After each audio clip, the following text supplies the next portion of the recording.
Indonesia merupakan negara kepulauan yang memiliki 17.504 pulau yang tersebar dari Sabang sampai Merauke. Dengan itu, Indonesia memiliki banyak sekali keanekaragaman hayati, di antaranya yaitu keanekaragaman suku dan budaya. Berdasarkan BPS tahun 2010, Indonesia terdiri dari 1.340 suku dengan jumlah penduduk berdasarkan survei penduduk tahun 2015. Diproyeksikan penduduk Indonesia tahun 2019 mencapai 266,91 juta jiwa. Karena keanekaragaman budaya inilah, Indonesia juga memiliki banyak wisata kuliner yang terdiri dari berbagai macam rasa, mulai dari manis, asin, dan gurih. Untuk menciptakan cita rasa yang seperti itu, maka sangat penting penambahan gula, garam, dan lemak dalam masakan. Namun, penggunaan gula, garam, dan lemak ini harus dibatasi karena penggunaan gula, garam, dan lemak yang berlebih beresiko tinggi terhadap penyakit tidak menular seperti stroke, hipertensi, diabetes, penyakit jantung iskemik, dan penyakit hati.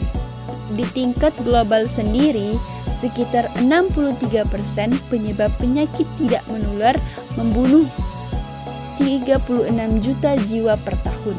Sedangkan di Indonesia, menurut Riskesdas tahun 2007, 10 penyebab kematian, 6 diantaranya disebabkan oleh penyakit tidak menular.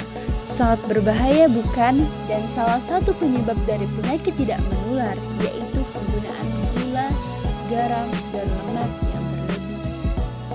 Di tahun 2014, penggunaan gula, garam, dan lemak di Indonesia yaitu gula 14,2%, garam 3,6%, dan lemak 20,6%. Dan menurut Kementerian Perdagangan, kebutuhan akan gula selalu mengalami kenaikan tiap tahunnya. Menurut Kementerian Kesehatan Republik Indonesia, anjuran penggunaan gula, garam, dan lemak yaitu G4, G1, dan L5. Apa itu G4, G1, dan L5?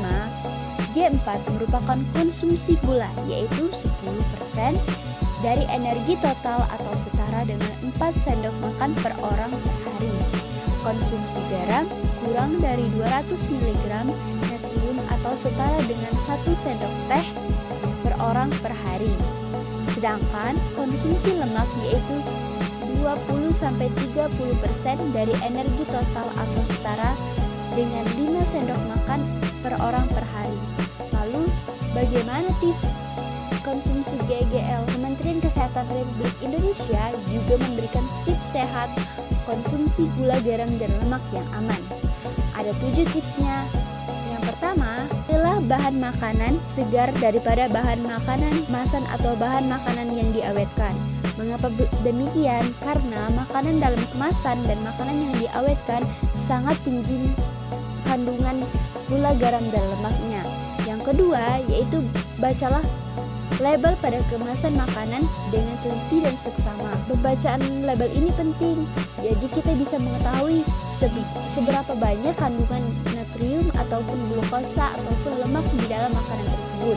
Yang ketiga, yaitu hindari makanan atau minuman dengan pemanis buatan yang berlebihan. Kita tahu sendiri bahwa pemanis buatan sangat tidak baik bagi kesehatan karena bukan berasal dari bahan makanan yang alami. Yang keempat, yaitu hindari makanan dengan kandungan natrium tinggi atau makanan yang diawetkan dan diasinkan seperti acar, asinan, makanan kaleng, dan lain-lain. Yang kelima, yaitu hindari makanan yang mengandung kolesterol tinggi seperti jeroan, udang, kepiting, dan lain-lain. Yang keenam, kurangi menggunakan santan dan minyak dalam mengolah makanan. Biasakan memasak makanan dengan mengukus atau memanggang.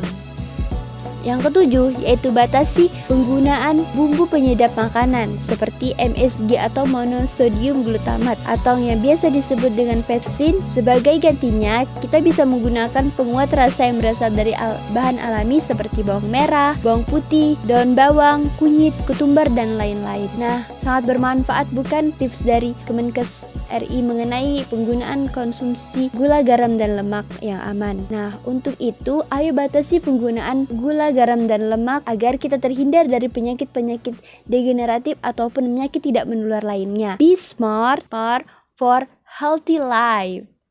See you.